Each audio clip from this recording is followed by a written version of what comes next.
انسان کے اندر تک پہنچے گی. یہ کوئی امیجن ہی نہیں کر سکتا. یہ یقین کریں قرآن لوگوں نے نہیں پڑھا تو اس لیے وہ سمجھتے ہیں کہ کوئی اللہ تعالیٰ کوئی نعوذ باللہ کوئی بڑی نانی اماں یا دادی اماں ہے, اس نے اینڈ پہ سب کو معاف کر ہی دینا ہے. اتنا آسان معاملہ نہیں ہے, یہ بڑا مشکل معاملہ ہے. اور آپ یہ دیکھیں کہ جب یہ آیات نازل ہو رہی ہیں عربیوں کی زبان میں تو ان کی کایا قلب تو پھر ہوتی تھی نا. ہم تو صرف ترجمہ سن کے تو ہماری حالت بدل جاتی ہے, تو جن کی اپنی زبان میں یہ چیزیں نازل ہو رہی تھیں ان پہ کیا کیفیت گزرتی ہوگی. اللہم اجرنا من النار, آمین. اب میرے بھائیو اگلی دو صورتیں جو ہے نا وہ ایک عرب کی جو ایک ہسٹری ہے نا اس کو بریف کر رہی ہیں. عرب کے لوگوں میں چونکہ سن اس طرح نہیں چل رہے ہوتے تھے. یہ سن ہجری بھی آپ کو پتہ ہے کہ سیدنا عمر کے دور میں شروع ہوئے. میرا ایک یوٹیوب پہ کلپ بھی ہے اسلامک کیلنڈر ورسز عیسوی کیلنڈر, ہجری کیلنڈر ورسز عیسوی کیلنڈر, وہ آپ دیکھ سکتے ہیں. اس میں نے بتایا کہ عیسوی کیلنڈر کس طریقے سے شروع ہوا, ہجری کیلنڈر کیسے شروع ہوا, بڑی ڈیٹیلز میں نے بیان کی ہیں. وہ آج مان لی کہ میں اس کی ڈیٹیل میں جاؤں. عرب کے اندر یہ رواج تھا کہ سالوں کو وہ واقعات کے ساتھ یاد رکھا کرتے تھے. یعنی کوئی سن تو چلتے نہیں تھے. مثلا اگر میں آپ کو جہلم شہر کی بات بتاؤں تو جہلم شہر میں 1992 میں بہت بڑا سیلاب آیا تھا. جہلم کی ہسٹری کا سب سے بڑا وہ سیلاب تھا. میں اس وقت میٹرک میں پڑھتا تھا. تو اب کئی لوگ جو 1992 میں پیدا ہوئے ہیں نا, تو وہ ان کی مائیں جب اپنے بچوں کا تعارف کرواتی ہیں نا تو وہ جہلم میں ہوتا, وہ کہتے ہیں جس سال سیلاب آیا سی نا اے ادو پیدا ہوا سی. واقعات سے یاد رکھا جاتا نا, تو کیونکہ وہ سیلاب ہمارے لیے تو بہت بڑی چیز تھا. اسی طریقے سے اگر آپ ناردرن ایریا میں چلے جائیں نا تو وہ آپ کو 8 اکتوبر 2005 کا زلزلہ جس میں 1 سے 1.5 لاکھ لوگ لقمہ اجل بنے تھے, تو وہ جو بندہ 8 اکتوبر 2005 کو جو بچہ پیدا ہوا ہے نا تو وہاں کے لوگ کہتے ہیں جی زلزلے والے سال اس دن پیدا ہوا سی یا اس سال پیدا ہوا تھا. تو عرب کے کلچر میں یہ چیز تھی, سن نہیں تھے. تو نبی صلی اللہ علیہ وآلہ وسلم جس سال پیدا ہوئے نا اس سال بھی ایک بہت بڑا ایونٹ ہوا تھا. ظاہر ہے ہر چیز معجزانہ طور پہ اللہ تعالیٰ کی طرف سے پری پلانڈ چل رہی تھی نا, اور وہ ہوا تھا ہاتھیوں کی ہلاکت کا واقعہ. اسے کہا جاتا تھا عام الفیل, ہاتھیوں والا سال. نبی علیہ السلام اس سال پیدا ہوئے تھے, آپ کی پیدائش اس سال میں ہوئی. جامعہ ترمذی میں صحیح سند کے ساتھ حدیث ہے کہ نبی صلی اللہ علیہ وآلہ وسلم عام الفیل والے سال پیدا ہوئے جس سال ابراہ کے لشکر کو اللہ تعالیٰ نے ابابیل کے ذریعے ہاتھیوں کے لشکر کو تباہ و برباد کیا. اور اس کا ایک طریق دلائل النبوہ میں بھی موجود ہے. اس میں محمد بن اسحاق انس بن مالک کے شاگرد کہتے ہیں کہ نبی علیہ السلام عام الفیل والے سال 12 ربیع الاول کو سوموار کے دن پیدا ہوئے.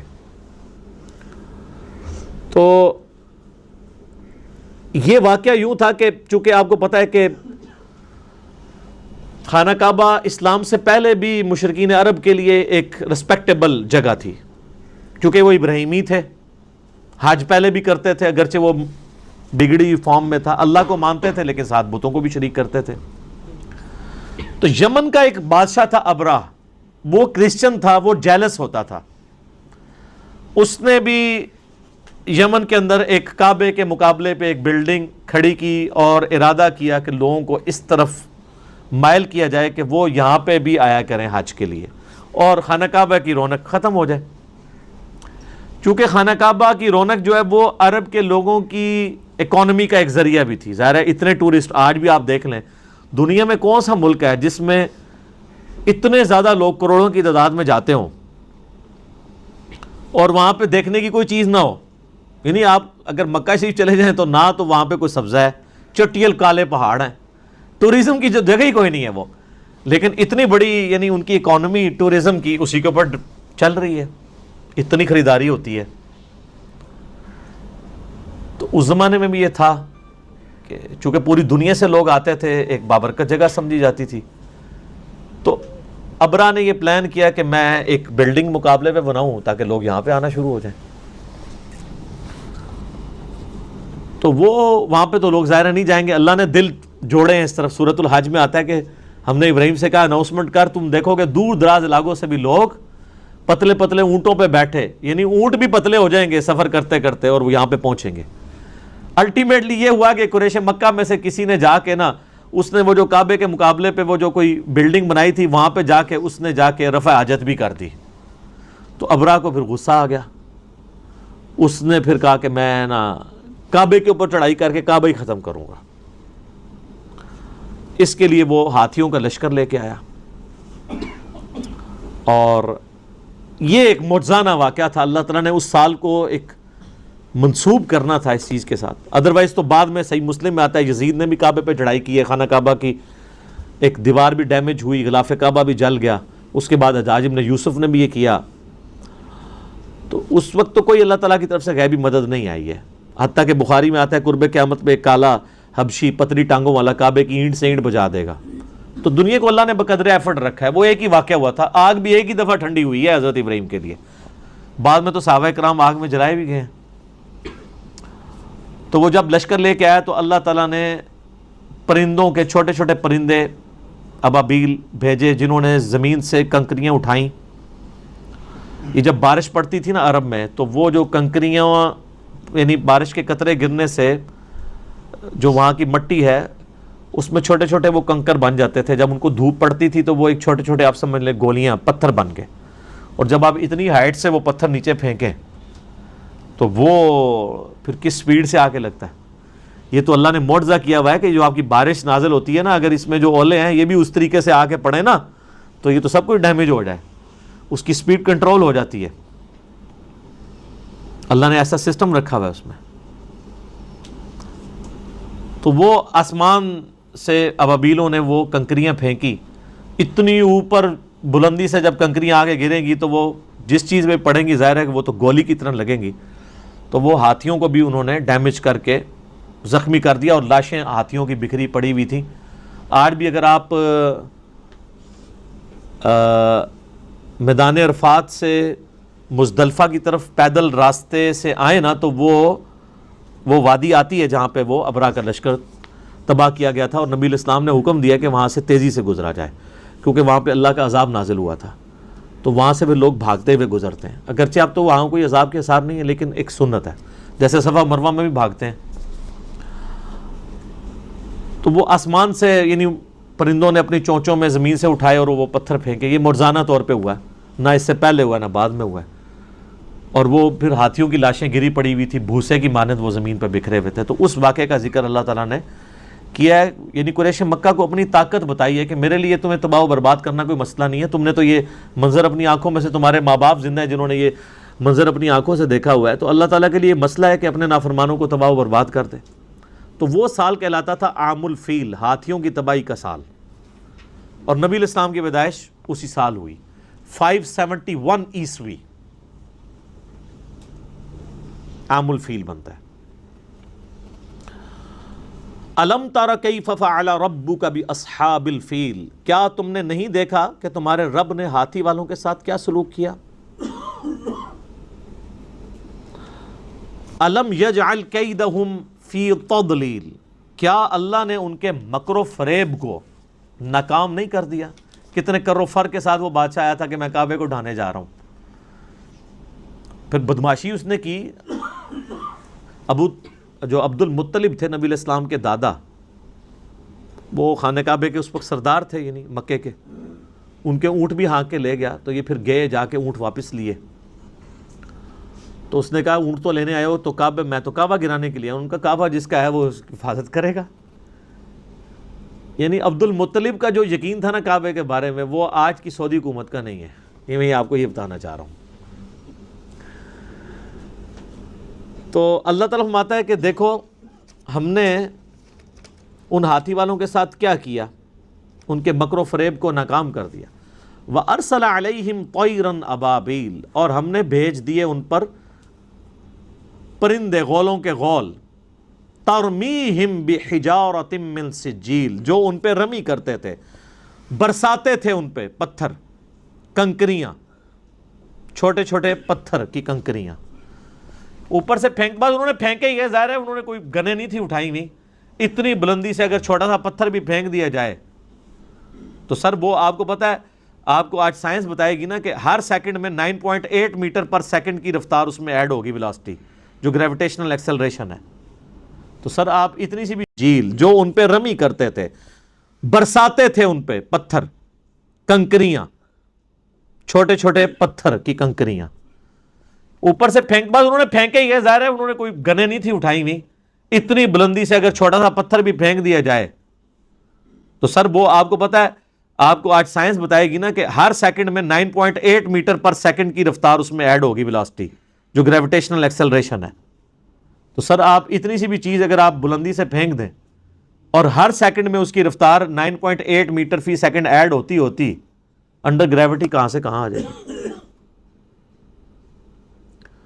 آپ کو میں بتاؤں، یہ جو میزائل ٹیکنالوجی ہے نا، میزائل میں دو چیزیں ہوتی ہیں نا، ایک اگلا حصہ اس کا ہوتا ہے جو میزائل والا جس میں وار ہیڈ ہوتا ہے، اور ایک پیچھے والا حصہ ہے جس کو راکٹ کہا جاتا ہے۔ راکٹ جو ہے وہ 40 سے 45 سیکنڈ کے بعد الگ ہو جاتا ہے میزائل سے۔ 45 سیکنڈ کتنے ہوتے ہیں، لیکن وہ اس کو اتنا ایکسلریشن دے دیتا ہے کہ اس کے بعد وہ 800 900 2000 کلومیٹر تک بھی چلا جاتا ہے۔ یہ جب میزائل فائر ہو رہے ہوتے ہیں، آپ ذرا دیکھیں تو آپ کے سامنے موٹر لگ ہوتی نظر آئے گی، اور اس کے بعد وہ جا کے کتنا دور گرتا ہے، اتنا اس کو تھرسٹ مل جاتی ہے، کیونکہ وہ پھر ریئر ایٹماسفیئر میں اوپر چلے جاتے ہیں۔ اوپر جا کے ریئر ایٹماسفیئر میں ایئر کی فرکشن بہت کم ہوتی ہے، کیونکہ یہ ساری ڈینسٹی تو 50 کلومیٹر کے اندر ہی ہے نا، اوپر اگر آپ چلے جائیں تو آلموسٹ خلا ہی ہے 50 کلومیٹر کے بعد، تو وہاں پہ ریزسٹنس تو کوئی نہیں ہے۔ پھر وہ جاتا ہے، پھر جب اس کے بعد وہ یعنی اپنا پروجیکٹائل بناتے ہوئے جب یوں واپس، کوئی بھی چیز آپ پھینکیں گے ایک خاص ہائٹ پہ جا کے اس نے واپس آنا ہے، وہ جب واپس آتا ہے نا تو وہ زمین کی قوت کشش ثقل کی وجہ سے آتا ہے، تو وہ پھر اس کی رفتار صرف 5000 کلومیٹر پر آور بھی ہو جاتی ہے جا کے، صرف انڈر گریوٹی۔ تو گولی کی رفتار تو بہت تھوڑی ہے، 60 کلومیٹر، اور وہ 5000۔ تو یہ تو آپ دیکھ لیں کہ ایک کنکری اگر آپ 8 یا 10 کلومیٹر سے پھینکے تو وہ گولی ہے، کوئی چیز اس کے سامنے نہیں رکے گی۔ تو اللہ تعالیٰ ماتا ہے وہ برساتے رہے اللہ کے حکم سے کنکریاں، فَجَعَلَهُمْ كَعَصْفٍ مَأْكُولٍ، اور انہوں نے کھائے ہوئے بھوسے کی طرح کر دیا ہاتھیوں کو۔ یعنی ہاتھی اگر مرا پڑا ہو اور اس پہ آ کے چیلیں یا گدھ یا کوے آ کے اس کا گوشت کھائیں تو اینڈ پہ آپ کو کیا نظر آئے گا؟ اس کے ڈھانچے بھوسے کی فارم میں بکھرے ہوئے۔ تو یہ حالت ہو گئی ہاتھیوں کی، تو یہ بہت بڑا واقعہ تھا۔ اور دوسری صورت میں اللہ تعالیٰ نے قریش مکہ پہ اپنا ایک تو یہ احسان جتایا کہ تمہیں ابراہ کے لشکر سے پناہ دی، دوسرا احسان اسپیسیفکلی قریش کو، ظاہر ہے قریش کو اللہ تعالیٰ نے اب قیامت تک کے لیے چن لیا ہے، جیسے اللہ تعالیٰ نے بنی اسرائیل کو چنا تھا، انی فضلتکم علی العالمین، یا بنی اسرائیل اذکروا نعمتی التی انعمت علیکم، اے بنی اسرائیل اس نعمت کو یاد کرو جو ہم نے تم پہ کی، وَأَنِّي فَضَّلْتُكُمْ عَلَى الْعَالَمِينَ، اور تمہیں تمام جہان والوں پہ فضیلت دی۔ بعد میں پھر اللہ نے بنو اسماعیل کو، قریش کو، حضرت ابراہیم کے دوسرے بیٹے کی اولاد کو، بنو اسماعیل کو فضیلت دی، تو وہ قریش تھے۔ تو اب قریش مکہ کی طرف نبی الاسلام کی بعثت خاصہ تھی، بعثت عامہ تو پوری انسانیت کے لیے، وَمَا أَرْسَلْنَاكَ إِلَّا كَافَّةً لِلنَّاسِ بَشِيرًا وَنَذِيرًا، لیکن بعثت خاصہ جو ہے وہ قریش کی طرف تھی، عرب کے لوگوں کی طرف۔ تو ظاہر قریش نے ہی دعوت قبول کرنی تھی، تو دنیا کو تل پٹ کرنا تھا، تو اللہ نے قریش کے لوگوں کو اپنا احسان یاد کروایا، لِإِيلَافِ قریش۔ اور یہ دیکھیں قریش کا قبیلہ واحد قبیلہ ہے جس کا نام قرآن میں آیا ہے۔ ویسے ساڑھے فرحان صاحب بھی قریشی نے، ٹھیک ہے۔ تو اللہ تعالیٰ نے فرمایا کہ لإیلاف قریش، بسبب اس کے کہ اللہ نے الفت پیدا کر دی قریش کے دل میں، محبت ڈال دی قریش کے دل میں، ایلافہم رحلۃ الشتاء والصیف، الفت کس چیز کی؟ تجارتی سفر کی، سردیوں کے موسم میں بھی اور گرمیوں کے موسم میں۔ ہمارے جو آج کل کے قریشی ہیں تو اسی سے ہی باہر نہیں نکلتے، یہ ان قریش کے لوگوں کی بات ہو رہی ہے کہ اللہ نے کہا ہم نے ٹف ماحول کا تمہیں عادی کر دیا ہے اور تمہارے دل میں محبت رکھ دی ہے سفر کی، ریگستانی سفر جو دنیا کا مشکل ترین کام ہے، تو یہ اللہ نے تمہارے دل میں ایسی محبت ڈالی ہے کہ تم اتنا مشکل کام کرنے کے لیے بھی تیار ہو جاتے ہو، کتنا لمبا لمبا سفر کرتے ہو، سردیوں میں بھی گرمیوں میں بھی، اور کس لیے کرتے ہو؟ پیٹ کے لیے ہی، تجارت کرتے تھے۔ ظاہر ہے عرب کے اندر تو کچھ بھی نہیں اگتا تھا، یہاں ہندوستان سے جو مسالہ جات پہنچتے تھے وہ آ کے عرب کے بارڈر کے اوپر آتے تھے، وہاں سے وہ اٹھا کے یمن میں اور یعنی شام کے اندر لے کے جایا کرتے تھے، یہ ان کی تجارت ہوا کرتی تھی۔ تو اللہ تعالیٰ میں ہم نے تمہارے دلوں میں محبت ڈال دی ہے سفر کی، گرمی ہو سردی ہو تم سفر کرتے ہو۔ یہ قریش کے اوپر اللہ کا احسان ہے کہ یہ تمہارا سارا جو لائف لائن ہے تجارت ہے، اور اس تجارت کے لیے سفر بڑا ضروری ہے، سفر دنیا کا مشکل ترین کام ہے، اور تمہارے دل میں اللہ نے سفر کی محبت ڈال دی ہے، اتنے مشکل۔ اور یہ سر ان کی ایک عادت تھی جو اللہ نے پھر یوٹیلائز کی ہے۔ سر اتنے ٹف ماحول کے عادی لوگ ہی تھے جنہوں نے رومن اور پرشین امپائر پھر الٹی ہے، لیکن ان کو اپنی یہ خوبی پتہ نہیں تھی۔ دو خوبیاں تھیں ان کے اندر، ایک ٹف ماحول کے عادی تھے، اور دوسرا یہ کہ جب زبان دے دیتے تھے نا پھر گردن ہی کٹتی تھی، پیچھے نہیں ہٹتے تھے۔ اس لیے آپ دیکھ لیں قریش مکہ میں کوئی منافق نہیں تھا، ابو جہل تھا تو منافق نہیں ہوا، وہ سامنے آ کے لڑا، اس نے کہا لڑوں گا مر جاؤں، ایون گردن کاٹنے لگے، اس نے کہا نیچے سے کاٹنا، پتہ لگے کسی سردار کی گردن ہے۔ یعنی وہ اپنے باطل دین کے اوپر بھی بڑے محکم ہوتے تھے، اور جو رسول اللہ کے ساتھ اٹیچ ہوئے ہیں مکے کے لوگ، وہ آپ دیکھ لیں پھر کتنے پیشن کے ساتھ ہیں۔ اور جو فتح مکہ کے بعد مسلمان ہوئے ہیں وہ بھی لوگ جب پکے مسلمان ہوئے ہیں تو پھر آپ دیکھ لیں کہ ان لوگوں نے کتنی قربانیاں دی ہیں، اسلام کے لیے قربانیاں دی ہیں۔ تو اور دو ان کے اندر خامیاں تھیں، ایک تھی طوائف الملوکی، آپس میں لڑتے رہنا، بہادر تھے لیکن دو بہادر بھائی آپس میں لڑتے رہے تو تیسری جگہ کیا وہ فتح کریں گے، اور دوسرا چٹے ان پڑھ جاہل امی۔ اللہ نے یہ دو خامیاں ان کی دور کر دی، ان کے اندر اتفاق پیدا کر دیا، نبی علیہ السلام کی شکل میں ان کو ایک لیڈر دیا جس نے عرب کے لوگوں کو ایک جھنڈے کے نیچے جمع کر دیا۔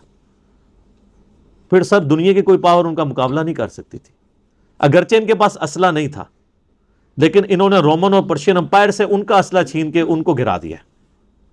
ٹف ماحول کے عادی تھے، اور علم اللہ نے دے دیا، ان کی اپنی زبان میں ان کو کتاب دے دی، قرآن۔ تو وہ لوگ جو ان کو امی اور جاہل کہا کرتے تھے، یہودی اور عیسائی، سر جس نے سورہ نساء، سورہ المائدہ، سورہ بقرہ پڑھی ہوئی ہے، سورہ آل عمران، اس کے سامنے کون سا یہودی پادری اور عیسائی پادری ٹھہر سکتا ہے دلائل میں، اور جبکہ اس کی اپنی زبان میں ہو، اور عرب کے لوگوں نے وہ رٹی ہوئی ہو کتاب، علم اتنا محکم دیا کہ کوئی ان کے سامنے ٹھہر نہیں سکتا تھا۔ سر نجاشی کے دربار میں حضرت جعفر طیار نے صرف سورہ مریم ہی تلاوت کی تھی نا، تو سب کے اوپر سکتہ طاری ہو گیا تھا۔ کوئی حضرت جعفر نے کوئی تقریر تو نہیں یاد کی ہوئی تھی، سورہ مریم تھی جس میں بتایا گیا کہ بھئی عیسیٰ بن مریم کا سٹیٹس یہ ہے، یہ عقیدہ ہونا چاہیے۔ تو پھر نجاشی نے بھی ایک تنکا اٹھا کے کہا تھا کہ عیسیٰ اس تنکے سے بھی زیادہ نہیں ہے جتنا اس نے بیان کیا ہے، یعنی منون اتنا ہی ہے، یہ تنکے جتنے بھی ایڈیشن نہیں ان میں کی جا سکتی، اللہ کے بندے ہیں۔ تو یہ اللہ تبارک و تعالیٰ نے قریش کے لوگوں کے اندر خوبی رکھی تھی، تو اللہ تعالیٰ نے ان کو پھر یہ اس چیز احسان جتایا ہے اپنا کہ دیکھو الفت پیدا کر دی ہے سفر کی، کہ تم سفر اختیار کرتے ہو۔ تو اب پھر اس کا تقاضا کیا ہے؟ فَلْيَعْبُدُوا رَبَّ هَذَا الْبَيْتِ، جس گھر کا کھانا کھا رہے ہو، بیت اللہ کے نام کے اوپر قریش کے لوگ پورے عرب کے اندر ان کا ایک ٹیکا تھا، چودھری تھے، یہ ہر قافلہ لوٹا جاتا تھا، قریش کا قافلہ کوئی نہیں لوٹتا تھا، وہ کہتے تھے یہ تو کعبے کے متولی ہیں، ٹھیک ہے، اور یہ بھی ان کو ڈر لگا ہوتا تھا کہ کعبے میں 360 بت رکھے ہوئے ہیں، اگر ہم ان کے ساتھ ہینکی پینکی کی ہمارا بت ہی اٹھا کے پرے پھینک دیں گے، تو وہ بھی ان کو خطرہ رہتا تھا دوسرے قبیلوں کے۔ تو قریش کے لوگ بآسانی گرمی سردی سفر کرتے تھے ریگستان کا، اور بغیر کسی ڈر کے، دوسرا کوئی قافلہ بچتا نہیں تھا اور ان کے قافلے کو وہ ہاتھ نہیں ڈالتا تھا۔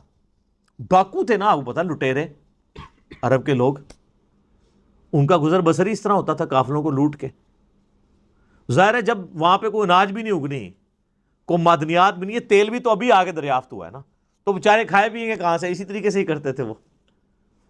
تو قریش کے لوگ تجارت کرتے تھے اور ان کو پروٹیکشن ہوتی تھی کعبے کی وجہ سے، خانہ کعبے کے نام کا وہ کھانا کھا رہے ہوتے تھے اپنی تجارت۔ تو اللہ نے فرمایا تو یہ صرف کھان پین والے کام جو کیا ہوا ہے، فَلْيَعْبُدُوا رَبَّ هَذَا الْبَيْتِ، تو عبادت بھی کرو نا اسی گھر والے رب جس کا یہ گھر ہے، اس رب کی۔